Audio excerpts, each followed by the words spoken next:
Divisoria style. Mhm. So, Divisoria brains can understand Divisoria brains also. Oo. Okay, so in short, hindi kami ma-technical, hindi Oo, kami yeah. techie. Yeah. So, basta nag-issue ka ng cheque sa amin, Oo. okay na.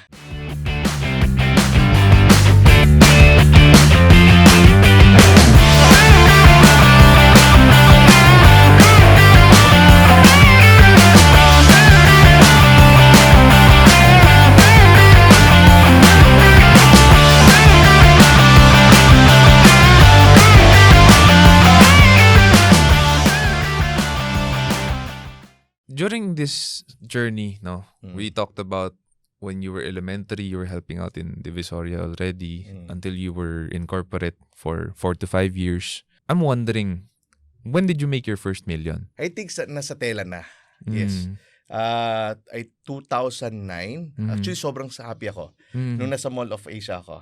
So, I made my first million there. Okay. Good. So, oh yeah, I can imagine now. Yes, sobrang happy ko. Feeling ko sobrang yaman ko. Ngayon, in hindsight, ang liit lang ng 1 million. Pero yes, Mall of Asia branch ko. I think that was the kasi mabilis Ganda ng profit pa at that time. Yeah. Yes. May momentum. May momentum. So, I thank you to SM. You gave me a big break. Oh, yeah. I mean that.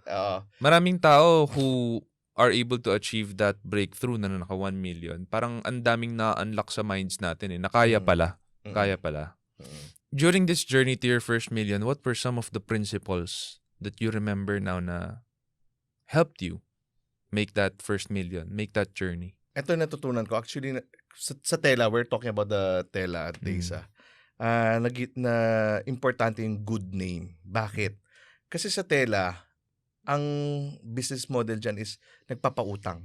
Okay? When you're into B2B, doing retail, importante is you have credit terms. Yeah. So, ang maganda, Sean, would you believe? Sa tingin mo, sa tela, magkano ang terms? Just ang terms na 60 days? 60 days. No, right now, the terms are from 120 days to 240 days. Wow, 1 year. Almost. Ang tagal Okay. Kaya minsan yumayaman ka, kala mo pera mo lahat. Oo. Hindi mo pera. Illusion. Illusion lang, baka call ko laki. Pero lalabas yun after 240 days. Okay. So, building a good name. Maganda doon yung parents ko started, they have a good name in the market. So, na-pass on through us na. So, we get also the terms that my parents have na, okay. So, it's a trading It's a trading business. Pero yung business model, it will help you a lot. Ibig sabihin, wala ka nilabas sa pera na benta mo na yung tela. Okay. So, that's one principle na as doing a businessman, you have to protect your name. Integrity, lahat na yun. Integrity, okay ka ba magbayad?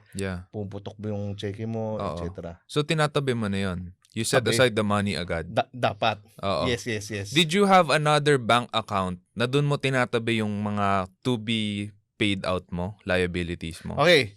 Honestly, yung bata pa tayo sa negosyo, mix yung pera ko. Okay, mix. Tama. So, hindi ako magmamalinis. Oo.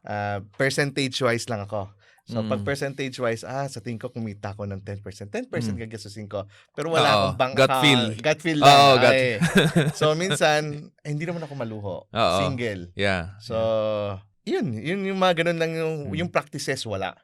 Pero, syempre, right now, hindi na pwedeng ganun. Okay, so, pag lumalaki na yung negosyo mo, dapat hiwalay yung personal mo sa business. Dapat yung para sa negosyo mo. Coming from tela, no? And selling Cotton Depot stuff, how did you now, because you're doing Dropify and StratQuad, which are 2 e-commerce platforms, ang curiosity ko ngayon is, are you still selling tela in those platforms? No. Why not? I sold my business. Oh, right. Let's talk about that. Yes. Why did you sell it? Okay, my heart, actually ganito, there will be a time for you na, where your money is, there your heart is. Okay. So, sabi ko nga, yung e-commerce kasi talaga, it is a booming industry. Okay, it's a growing industry na, syempre parang, worth it talaga e-commerce. In short, So, lumaki na yung e-commerce yan, parang yung time and effort and heart and passion ko was into that na. Okay, yung tela parang nagiging hobby. Okay, dati 50-50% pa sila, 50% retail, 50% e-commerce. Umabot na sa 90% e-commerce, 10% retail. If the business. Tapos abot na ng 99% e-commerce, 10%. So, would you say na nung nangyayari yun, napapabayaan mo si Cotton Depot? Yes, aminado. Umabot to the point, syempre, if wala kang time, wala kang effort, magkakaroon ng mismanagement. Okay. So, na-foresee naman yon, na-foresee. That's why we decided na to sell the business. Okay, just to let you know, the business is not lugi Hindi siya lugi. So, we sold it na it's still making profit. It's still good, inventory managed well naman. It's just that, na-foresee na namin na wala na yung heart ko doon. Okay, so, hindi ko na rin siya mapag-grow. Feeling ko yung market was stagnant na. But it's still making money. So, kaya nabili siya. So, if it was still making money even though your heart wasn't in it, wasn't it still good passive income for you? Okay. What are some of the other factors pa? Pag ganito lang, I will define it. Passive income kasi talagang medyo hindi mo na minamanage. Okay. Ang problem kasi sa retail, it's a very intensive supply chain management. Okay, dapat inventory mo, ilan na foresee mo, na forecast mo, etc. etc. Right. So, ang problem naman dyan is I tried hiring people, etc. Unfortunately, talagang alam mo yung season mo or what I felt is alam mong tapos na ako dyan.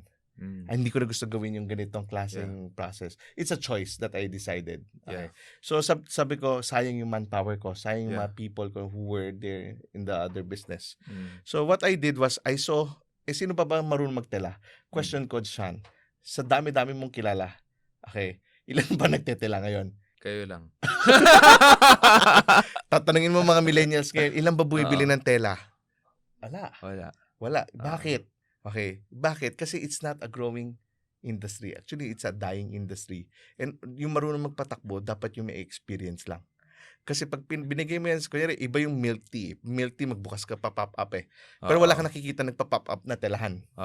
Okay. So, based sa experience na rin, so I know na kailangan yung bibili nito, may experience din. Mahal yung tela. Kasi pag hindi mahal yung telahan na business, it will die. Right. So akong problema ko, nawawala yung pagmamahal ko na doon. Yeah. So, when I offered it, there were like bids, etc. So, I just gave it to the highest bidder. Okay. At saka na I know can continue the brand and continue the business. Does your dad still do the business din? Medyo semi-retired na, but yes. Grabe. Nandiyan pa siya. Ilan years na? 1970s pa. Lakas, no? Galing. Ang galing. Like how someone can do it for that long of a time.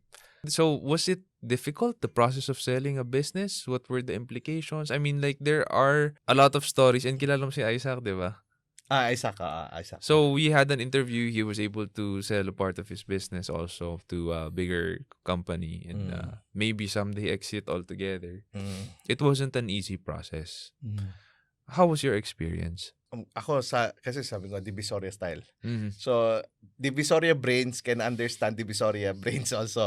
Okay, so in short, hindi kami ma-technical, hindi kami techie. Yeah. So, basta nag-issue ka ng cheque sa amin, okay na. Sorry, alam ko may mga nakikinig dito. Alam ko iba-iba yung process. Pero kami, basta nagkakaintindihan kami business people. I trust a person. Minsan word of mouth. Wala nang documentation na pinipirmahan. Divisoria style. So we speak the same language. We do the business. Ibig sabihin, okay, sold. Okay, so terms of payment, etc. Deal. Okay, trust is there. Mabilis. So, ganun yung style namin siya na. Ibang animal lang yung mga practices namin. Actually, sa totoo lang, mas maganda yung ganun eh. Di ba sinabi nga, if the highest form of law is love. Pag may love, you don't need laws eh. You don't need contracts if you trust each other. So, it's a businessman's dream na ganoon lahat ng transaction. Sana. Oo, Sana. pero wala eh. Ngayon, it's not that way. No, it's not that way.